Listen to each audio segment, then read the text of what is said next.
जिले की हर खबर सबसे पहले आप तक पहुंचाने का वादा, बस यही है एक इरादा। आज ही लगाए अपना पद्मेश डिजिटल सेटअप बॉक्स।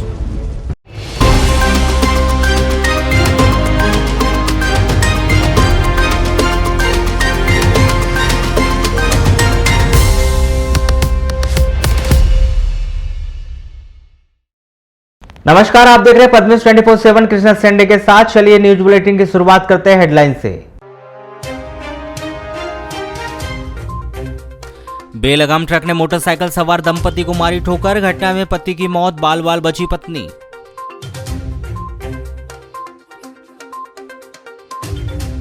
शहर के मोतीनगर निवासी बुजुर्ग पिता के हत्यारे पुत्र मितेंद्र को आजीवन कारावास की सजा।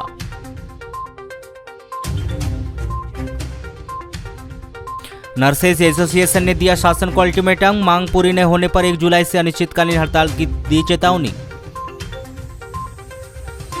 लामता परिक्षेत्र में 2 तेंदुए का आतंक, वन विभाग के लोगों की चेतावनी, बेवजह न जाए जंगल, रात घर से ना निकले बाहर। पेट्रोल डीजल के फिर बड़े दाम, जिले में पेट्रोल 109 रुपए और डीजल के 100 रुपए के करीब पहुंचे दाम। किरणापुर तहसील के मानकर टोला के निवासियों ने पेश की मिसाल, स्वयं के खर्चे पर बना दी सड़क। उत्तर सामान्य वन मंडल बालाघाट के अंतर्गत आने वाले उत्तर सामान्य वन परिक्षेत्र लामता इस समय तेंदुओं के आतंक को लेकर सुर्खियों में है। पिछले कुछ दिनों से तेंदुओं ने आधा दर्जन से अधिक मवेशियों को अपना शिकार बनाया है, जिसके कारण वन विभाग की टीम वन परिक्षेत्र अधिकारी SK काकोड़िया के मार्गदर्शन में गश्ती की जा रही है। जानकारी के मुताबिक उत्तर सामान्य वन परिक्षेत्र लामता का अधिकांश क्षेत्र कान्हा और पेच कॉरिडोर से जुड़ा हुआ है, जिसके कारण वन्य प्राणियों की संख्या में बढ़ोतरी हो गई है। यहाँ पर बाघ, तेंदुआ, बाइसन, सांभर, नीलगाय, भालू के अलावा भेड़ियों की भी उपस्थिति पाई गई है। इन्हीं वन्य प्राणियों द्वारा कई बार मवेशियों का शिकार किए जाने का मामला सामने आने लगा है। अभी हाल ही में खुरसोड़ा, नरसिंघा, लोटमारा सहित आसपास वन क्षेत्र में तेंदुए की उपस्थिति देखी जा रही है। साथ ही उसके द्वारा आधा दर्जन मवेशियों का शिकार किया जा चुका है, जिससे ग्रामीणों में दहशत का माहौल बना हुआ है। सप्ताह भर में आधे दर्जन से अधिक पालतू मवेशियों का शिकार किए जाने की जानकारी के पश्चात वन विभाग की टीम और भी सतर्क हो गई है। CCTV के माध्यम से उनकी हर गतिविधियों पर निगरानी की जा रही है। बालाघाट जिले के गढ़ी थाना क्षेत्र के अंतर्गत आने वाले ग्राम मुरेंडा में आसमानी बिजली गिरने से कृषक की मौत हो गई। रविवार को देर शाम यह घटना उस समय हुई जब कृषक धर्मलाल दुर्वे 32 वर्ष अपने खेत में जुताई कर रहा था। गढ़ी पुलिस ने मर्ग कायम कर जांच शुरू की है। प्राप्त जानकारी के अनुसार 27 जून को धर्मलाल अपने खेत में जुताई कर रहा था। इस दौरान पानी गिरने लगा। धर्मलाल ने खेत में स्थित 2 महुए के पेड़ के नीचे आकर खड़ा हो गया, तभी आसमानी बिजली पेड़ के ऊपर गिरने से धर्मलाल की मौके पर ही मौत हो गई। महाराष्ट्र राज्य से भरवेली थाना के ग्राम कोलवा में शादी करके आई एक नवविवाहिता ने अपने पति, सास, जेठ, देवर सहित 5 लोगों के विरुद्ध कर्ज अदा करने के लिए दहेज में 2 लाख रुपए की मांग को लेकर शारीरिक व मानसिक रूप से प्रताड़ित कर मारपीट और जान से मारने की धमकी देने का आरोप लगाया है। प्रिया राउत 29 वर्ष के द्वारा किए गए रिपोर्ट पर भरवेली पुलिस ने उसके पति रविंद्र राउत, सास रेखाबाई राउत, जेठ सुरेंद्र राउत, जेठ हरिंद्र राउत और देवर प्रदीप राउत सभी निवासी ग्राम कोलवा वार्ड नंबर 16 थाना भरवेली निवासी के विरुद्ध मारपीट और दहेज प्रताड़ना के आरोप में अपराध दर्ज कर विवेचना शुरू की है। प्राप्त जानकारी के अनुसार प्रिया का मायका ग्राम एकलारी, थाना वर्ठी, जिला भंडारा, महाराष्ट्र का है। 12 मई 2019 को प्रिया का विवाह रविंद्र राउत ग्राम कोलवा निवासी के साथ सामाजिक रीति रिवाज से हुआ था। प्रिया का पति रविंद्र राउत भरवेली मॉयल में कर्मचारी है। बताया गया कि शादी के लगभग 6 माह बाद प्रिया अपने पति के साथ में रही। तब से उसे पता चला कि पति रविंद्र शराब पीने का आदी है, जिस पर बहुत से लोगों का कर्ज भी है। कर्ज अदा करने के लिए प्रिया को पति रविंद्र राउत, सास रेखाबाई, जेठ सुरेंद्र राउत, हेरेंद्र राउत, देवर प्रदीप राउत के द्वारा उसे मायके से 2 लाख रुपए दहेज के रूप में लाने के लिए शारीरिक व मानसिक रूप से प्रताड़ित करने लगे थे। जिले के बिरसा थाने के मछुदा पुलिस चौकी क्षेत्र के अंतर्गत आने वाले ग्राम धर्मशाला से 2 नाबालिग मासूम बालकों का किसी अज्ञात व्यक्ति ने बहला फुसलाकर अपहरण कर लिया।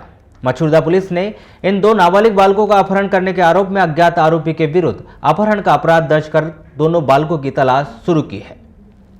पुलिस से मिल रही जानकारी के अनुसार 27 जून को सुबह बालक सूरज पिता अर्जुन मरावी 9 वर्ष और उदय सिंह पिता वैशाखु धुर्वे 10 वर्ष खाना खाकर अपने घर से निकले थे, किंतु दोनों बालक अपने घर वापस नहीं लौटे।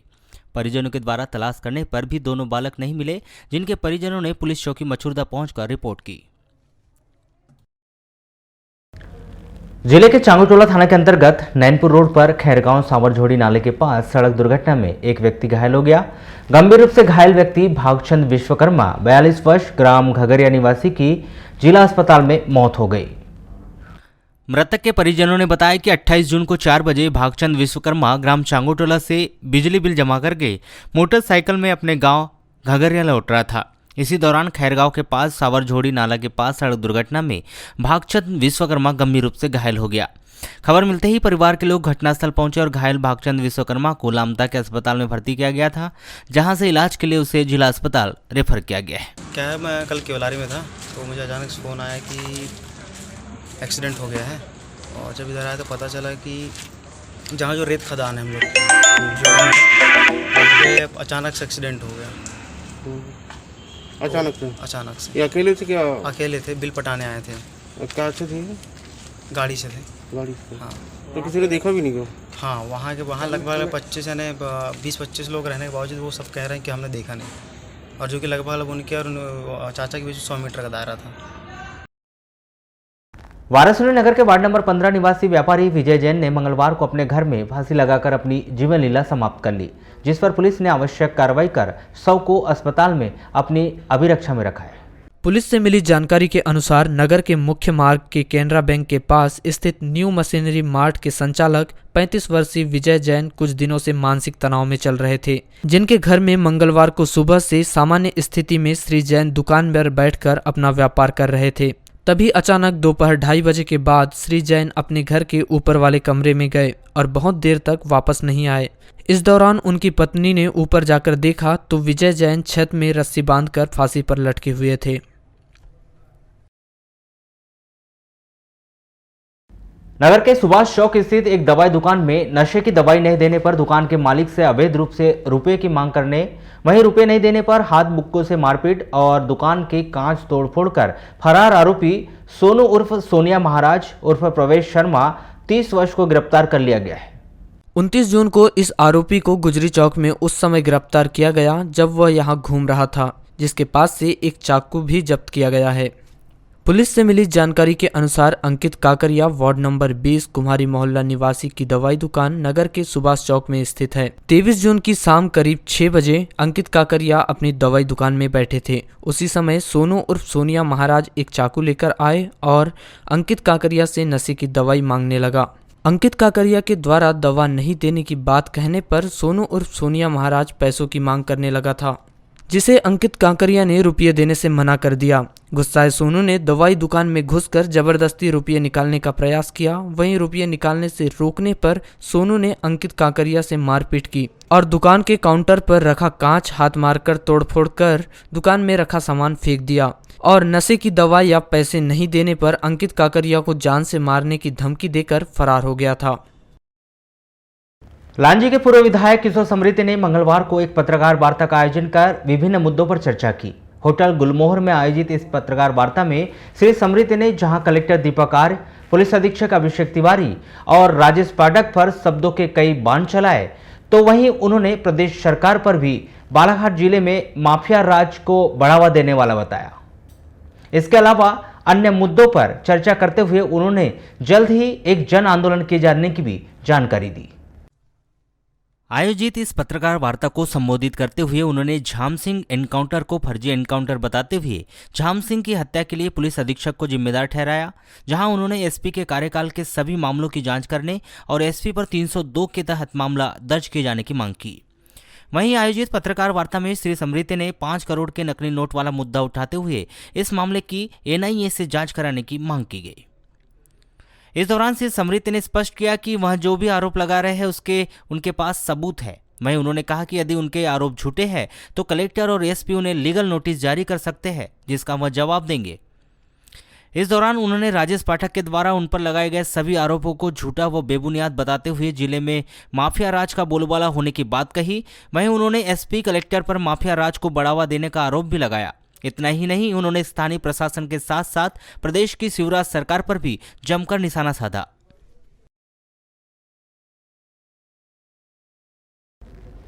विद्वान सत्र न्यायाधीश अमरनाथ केसरवानी की अदालत ने हत्या के आरोपी मितेंद्र उर्फ छोटू ठाकरे पिता पूरनलाल ठाकरे 42 वर्ष वार्ड नंबर 33 मोतीनगर बालाघाट निवासी को हत्या के आरोप में दोषी पाते हुए उसे आजीवन कारावास और 10,000 रुपए के अर्थदंड से दंडित किया है। इस आरोपी के विरुद्ध अपने वृद्ध पिता पूरनलाल ठाकरे 72 वर्ष की हत्या करने का आरोप था।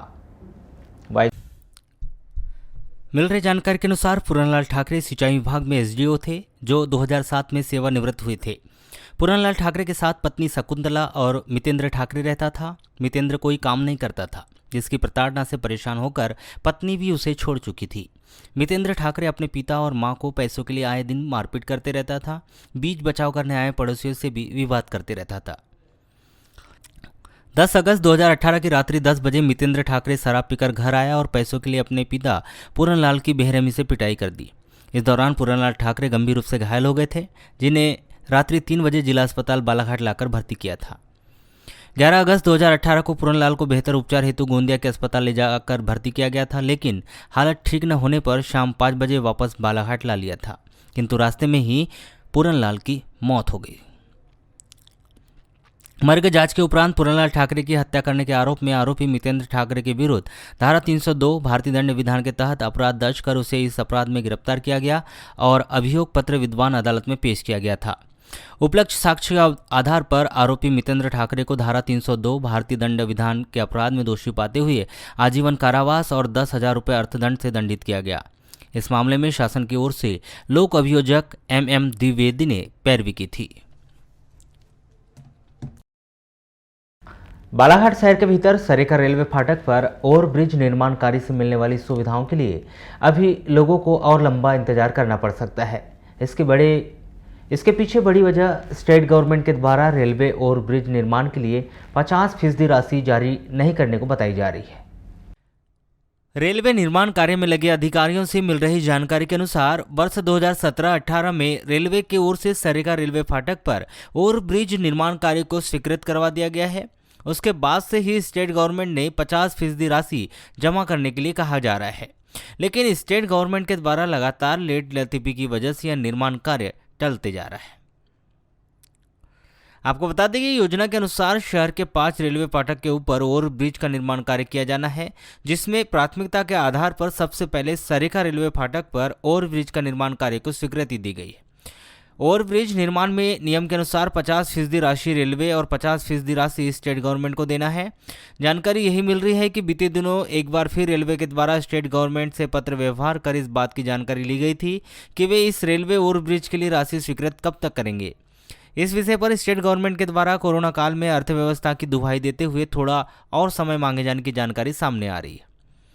शहर के भीतर सरेका रेलवे फाटक के साथ ही बैयर चौकी, भटेरा, बूढ़ी रेलवे फाटक और गर्रा रेलवे फाटक पर ओवरब्रिज निर्माण के लिए 2 से 3 बार रेलवे के अधिकारियों के द्वारा सर्वे और निरीक्षण किया जा चुका है। अनुमान यही लगाया जा रहा है कि वर्तमान समय में गोंदिया, बालाघाट, जबलपुर ब्रॉडगेज पर केवल मालवाहक गाड़ियां चल रही है। इस दौरान कई बार सरेखा, बैयर चौकी रेलवे फाटक पर लंबा जाम लग जाता है। जब पैसेंजर और एक्सप्रेस ट्रेन नियमित तौर पर दौड़ने लगेगी, तब जाम लगना और ज्यादा आम हो जाएगा। किरणापुर तहसील मुख्यालय से महज 7 किलोमीटर दूर मानकर टोला के लोगों ने स्वयं के खर्चे पर सड़क का निर्माण कर तहसील ही नहीं पूरे जिले के लोगों के लिए एक मिसाल पेश की है। शासन प्रशासन यदि अपनी परेशानी ना सुने और मुंह मोड़ ले तो स्वयं भागीरथ बने, किसी की मदद का इंतजार ना करे। आपको बता दें कि ग्राम पंचायत परसवाड़ा के पोषित ग्राम मानकर टोला में गांव में बिजली, पानी, सड़क की समस्याएं व्याप्त हैं। पद्मेश न्यूज से चर्चा के दौरान ग्रामीणों ने बताया कि ग्राम परसवाड़ा के मुख्य मार्ग से महज 3 किलोमीटर दूर मानकर टोला बसा हुआ है, जहां मुख्य मार्ग से प्रारंभ में 1 किलोमीटर तक सीमेंट सड़क एवं मानकर टोला बस्ती के भीतर 300 मीटर तक सीमेंट सड़क का कार्य पंचायत द्वारा किया गया है, किंतु मध्य में महज 700 मीटर कच्चा एवं जर्जर मार्ग शेष बचा हुआ है, जिस पर चलना खासकर बरसात के दिनों में काफी परेशानी हो रही है। नहीं, हमने अपने पैसे चंदा जमा करके यहाँ काम चालू करे हैं। अच्छा, ये रोड पे क्या परेशानी थी पहले? यहाँ बहुत बरसात के समय चिक्कल हो जाता था, स्कूल जाने में बहुत परेशानी होती थी। और हम स्कूल लेट पहुंच जाते थे तो सर वगैरह चिल्लाते थे। जैसा कि हमारे को जानकारी लगी है, सब लोगों ने चंदा करके मुरुम डलवाया रोड पे, सही है क्या? और काम भी आप ही लोग कर रहे हो? हाँ। कोई शासन ने कोई काम नहीं कर रहा है? सर समस्या यह है कि यहाँ आने जाने में बहुत दिक्कतें होती हैं और यहाँ एक वहाँ मानकर टोली करके है, वहाँ के बच्चे यहाँ से स्कूल जाते हैं, बहुत दिक्कतें होती हैं उनको, कहीं गिर जाते हैं बच्चे, कुछ दिन तो स्कूल भी नहीं जाते, जिस दिन पानी आता है उस दिन स्कूल ही नहीं जाते बच्चे। ये तो आपने समस्या सरपंच या मंत्री जी के सामने नहीं रखी क्या? सरपंच साहब को रखे तो सरपंच साहब ने यही बताया कि बोले हम बना देंगे, इस प्रकार से आश्वासन देते रहे। अभी दिक्कत हो गई, 20 साल हो गया, एक बार बनी रोड, उसके बाद रोड नहीं बनी। सर ये रोड से हम परेशानी है कि रोड पानी आने पे यहाँ से हम पैदल जा नहीं सकते, और ना गाड़ी जाती है या ना यहाँ से जननी एक्सप्रेस आ सकती है यहाँ पे। अच्छा ये बताइए सर, अभी बीच में हमारे बाबूजी की तबीयत खराब हुई थी, यानी लकवा, तो उसको ले जाने के लिए कोई गाड़ी नहीं ना कुछ नहीं, उसको कंधे पे लेके गए। अब उनको कंधे पे ले गए थे? कंधे पे लेके गए डॉक्टर के पास सर। अच्छा, ये समस्या कितने सालों से है? ये कम से कम 15 साल हो गए सर। 15 साल हो गए, सही है जी सर। तो ग्राम पंचायत जो है परसवाड़ा, इस पे सीसी रोड नहीं बना रही है, रोड नहीं बना रही सर? हमने किए थे आज पंचायत में, बोले थे सरपंच साहब को, लेकिन अब बनाए घर के पास से 300 मीटर बनाए उधर आगे में, घर के आगे में, फिर बीच में कम से कम 1 किलोमीटर दूर। अभी जैसे कि वैसे क्यों नहीं बन रही है, अब समय से पता नहीं।